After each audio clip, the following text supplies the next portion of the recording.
कमल किशोर सोने और हीरे के जवाहरात बनाने और बेचने का काम करता था। उसकी दुकान से बने हुए गहने दूर दूर तक मशहूर थे। लोग दूसरे शहर से भी कमल किशोर की दुकान से गहने लेने और बनवाने आते थे। चाहे हाथों के कंगन हो, चाहे गले का हार हो, चाहे कानों के कुंडल हो, उसमें हीरे और सोने की इतनी सुंदर मीनाकारी होती कि सब देखने वाले देखते ही रह जाते।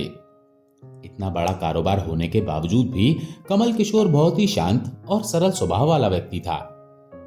उसको इस माया का इतना रंग नहीं चढ़ा हुआ था। एक दिन उसका कोई मित्र उसकी दुकान पर आया, जो कि अपनी पत्नी सहित वृंदावन धाम से होकर वापस आ रहा था। उस मित्र ने सोचा कि चलो थोड़ा सा प्रसाद अपने मित्र कमल किशोर को भी देता चलूं। उसकी दुकान पर जब वो पहुंचा तब कमल किशोर का एक कारीगर एक सोने और हीरे जड़ित बहुत सुंदर हार बनाकर कमल किशोर को देने के लिए आया था। कमल किशोर उस हार को देख ही रहा था कि उसका मित्र उसकी दुकान पर पहुंचा। कमल किशोर का मित्र अपने साथ वृंदावन से एक बहुत सुंदर लड्डू गोपाल, जिसका स्वरूप अत्यंत मनमोहक था, साथ लेकर आया था। जब उसका मित्र दुकान पर बैठा तो उसकी गोद में लड्डू गोपाल जी विराजमान थे। कमल किशोर लड्डू गोपाल जी के मनमोहक रूप को देखकर अत्यंत आनंदित हुआ। उसने अपने हाथ में पकड़ा हुआ हार उन लड्डू गोपाल के गले में पहना दिया और अपने मित्र को कहने लगा, देखो तो सही, इस हार की शोभा लड्डू गोपाल के गले में पड़ने से कितनी बढ़ गई है। उसका मित्र और कमल किशोर आपस में बातें करने लगे। बातों बातों में ही उसका मित्र लड्डू गोपाल को हार सहित लेकर चला गया। दोनों को ही पता ना चला कि हार लड्डू गोपाल के गले में ही पड़ा रह गया है। कमल किशोर का मित्र अपनी पत्नी सहित एक टैक्सी में सवार होकर अपने घर के लिए रवाना हो गया। जब वो टैक्सी से उतरे तो भूलवश लड्डू गोपाल जी उसी टैक्सी में रह गए। टैक्सी वाला एक गरीब आदमी था, जिसका नाम बाबू था, जो कि दूसरे शहर से यहां अपने परिवार का पालन पोषण करने के लिए टैक्सी चलाता था और वो टैक्सी लेकर काफी आगे निकल चुका था। आज उसको अपने घर वापस जाना था, जो कि दूसरे शहर में था। जब टैक्सी लेकर बाबू अपने घर पहुंचा और उसने जब अपनी टैक्सी की पिछली सीट पर देखा, उसका ध्यान लड्डू गोपाल जी पर पड़ा, जो कि बड़े शाही तरीके से पिछली सीट पर गले में हार धारण करके सुंदर सी पोशाक पहनकर हाथ में बांसुरी पकड़े हुए पसर कर बैठे हुए थे। बाबू ये देखकर एकदम से घबरा गया कि ये लड्डू गोपाल जी किसके हैं, लेकिन अब वो दूसरे शहर से अपने शहर जा चुका था, जो कि काफी दूर था। वो सवारी का घर भी नहीं जानता था, तो वो दुविधा में पड़ गया कि वो क्या करे। लेकिन फिर उसने बड़ी श्रद्धा से हाथ धोकर लड्डू गोपाल जी को उठाया और अपने घर के अंदर ले गया। जैसे ही उसने घर के अंदर प्रवेश किया, उसकी पत्नी ने उसके हाथ में पकड़े हुए लड्डू गोपाल जी को जब देखा तो इतने सुंदर स्वरूप वाले लड्डू गोपाल जी को देखकर उसकी पत्नी ने झट से लड्डू गोपाल जी को अपने पति के हाथों से ले लिया। उसकी पत्नी, जिसकी शादी को 8 साल हो चुके थे, पर उसकी अभी तक कोई संतान नहीं थी, गोपाल जी को हाथ में लेते ही उसका वात्सल्य भाव जाग उठा। उसकी ममतामयी और करुणामयी आंखें झरझर बहने लगी। ममतावश और वात्सल्य भाव के कारण ठाकुर जी को गोद में उठाते ही उसको ऐसा लगा जैसे उसने किसी अपने ही बच्चे को गोद में उठाया है। उसके स्तनों से अपने आप दूध निकलने लगा। अपनी ऐसी दशा देखकर बाबू की पत्नी मालती बहुत हैरान हुई। उसने कसकर गोपाल जी को अपने सीने से लगा लिया। आंखों में आंसू बहाती बोलने लगी, अरे बाबू, तुम नहीं जानते कि तुम मेरे लिए कितना अमूल्य रत्न लेकर आए हो। बाबू कुछ समझ नहीं पा रहा था कि मेरी पत्नी को अचानक से क्या हो गया है, लेकिन उसकी पत्नी तो जैसे बावरी सी हो गई थी। वो गोपाल जी को जल्दी जल्दी अंदर ले गई और उनसे बातें करने लगी। अरे लल्ला, इतनी दूर से आए हो, तुम्हें भूख लगी होगी। उसने जल्दी जल्दी मधु और घी से बनी चूरी बनाकर और दूध गर्म करके ठाकुर जी को भोग लगाया। उधर कमल किशोर ने जब अपनी दुकान पर हार को ना देखा तो उसको याद आया कि हार तो ठाकुर जी के गले में ही रह गया है। उसने अपने मित्र को संदेशा भेजा तो मित्र ने आगे से जवाब दिया, अरे मित्र, वो माखन चोर और चित चोर हार सहित खुद ही चोरी हो गया है। मैं तो खुद इतना परेशान हूं। कमल किशोर अब थोड़ा सा परेशान हो गया। कितना कीमती हार ना जाने कहां चला गया। मुझे तो लाखों का नुकसान हो गया।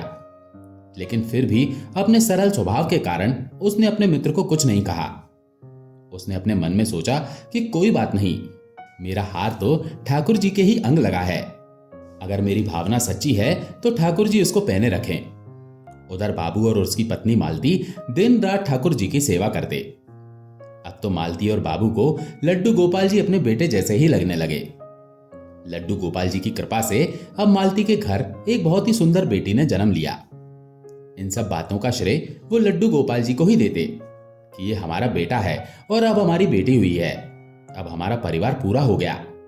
मालती लड्डू गोपाल जी को इतना स्नेह करती थी कि रात को उठ उठकर देखने जाती थी कि लड्डू गोपाल जी को कोई कष्ट तो नहीं है।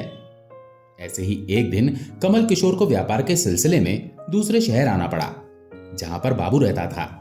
लेकिन दुर्भाग्यवश जब वो शहर में पहुंचा तो अचानक से इतनी बारिश शुरू हो गई कि कमल किशोर को जहां पहुंचना था वहां पहुंच ना सका।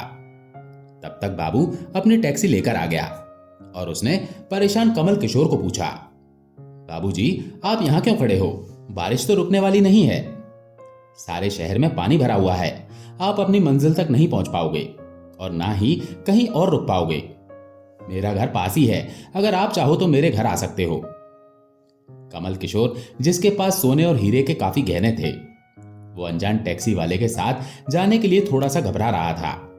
लेकिन उसके पास और कोई चारा भी नहीं था और वो बाबू के घर उसके साथ टैक्सी में बैठकर चला गया। घर पहुंचते ही बाबू ने मालती को आवाज दी कि आज हमारे घर मेहमान आए हैं, उनके लिए खाना बनाओ। कमल किशोर ने देखा कि बाबू का घर बहुत छोटा सा लेकिन व्यवस्थित ढंग से सजा हुआ है।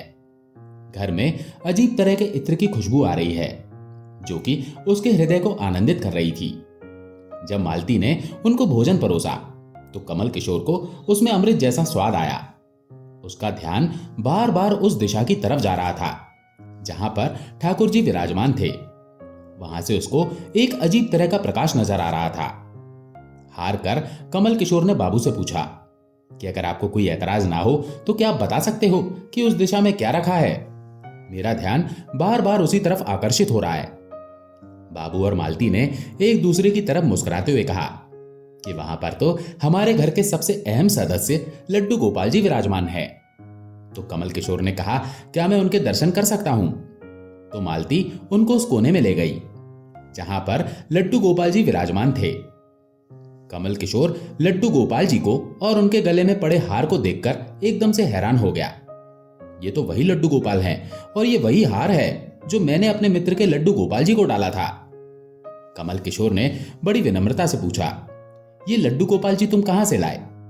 बाबू, जिसके मन में कोई छल कपट नहीं था, उसने कमल किशोर को सारी बात बता दी कि कैसे उसको सौभाग्य से गोपाल जी मिले और उनके हमारे घर आने से हमारा दुर्भाग्य सौभाग्य में बदल गया। कमल किशोर ने कहा, क्या तुम जानते हो कि जो हार ठाकुर जी के गले में पड़ा है उसकी कीमत क्या है? बाबू और मालती ने बड़ी विनम्रता से हाथ जोड़कर कहा कि जो चीज हमारे लड्डू गोपाल जी के अंग लग गई, हम उसका मूल्य नहीं जानना चाहते। हमारे लाला के सामने किसी चीज, किसी हार का कोई मूल्य नहीं है। ये सुनकर तो कमल किशोर एकदम से चुप हो गया। उसने मन में सोचा कि चलो अच्छा है, मेरा हार ठाकुर जी ने अपने अंग लगाया हुआ है। अगले दिन वो चलने को तैयार हुआ और बाबू उनको टैक्सी में लेकर उनकी मंजिल तक पहुंचाने गया। जब कमल किशोर टैक्सी से उतरा और जाने लगा तभी बाबू ने उनको आवाज लगाई कि जरा रुको, ये आपका कोई सामान हमारी टैक्सी में रह गया है। लेकिन कमल किशोर ने कहा, मैंने तो वहां कुछ नहीं रखा। लेकिन बाबू ने कहा कि ये बैग तो आपका ही है। जब कमल किशोर ने उसको खोलकर देखा तो उसमें बहुत सारे पैसे थे। कमल किशोर एकदम से हक्का बक्का रह गया। ये तो इतने पैसे हैं जितनी की उस हार की कीमत है। उसकी आंखों में आंसू आ गए कि जब तक मैंने निश्चल भाव से ठाकुर जी को वो हार धारण करवाया हुआ था तब तक उन्होंने पहने रखा। मैंने उनको पैसों का सुनाया तो उन्होंने मेरा अभिमान तोड़ने के लिए पैसे मुझे दे दिए हैं। वो ठाकुर जी से क्षमा मांगने लगा, लेकिन अब हो भी क्या सकता था। इसीलिए हमारे अंदर ऐसे भाव होने चाहिए कि उसमें अहंकार न होकर विनम्रता होनी चाहिए। ठाकुर जी जैसा चाहते हैं वैसा ही होता है, हम तो निमित्त मात्र हैं। कौन ठाकुर जी को वृंदावन से लाया और किसके घर आकर वो विराजमान हुए, ये सब ठाकुर जी की ही लीला है। किसके घर रहना है, किसके घर की सेवा लेनी है, ये वही जानते हैं। हम लोग तो निमित्त मात्र हैं, बस हमारे भाव शुद्ध होने चाहिए। ठाकुर जी तो बड़े बड़े पकवान नहीं, बल्कि भाव से खिलाई छोटी से छोटी चीज को भी ग्रहण कर लेते हैं। दोस्तों, उम्मीद है ये कहानी आपको पसंद आई होगी। अगर पसंद आई हो तो इस वीडियो को लाइक करके कमेंट में जय श्री कृष्णा जरूर लिखें। चैनल पर अगर पहली बार आए हैं तो चैनल को सब्सक्राइब जरूर करें। जय श्री कृष्णा।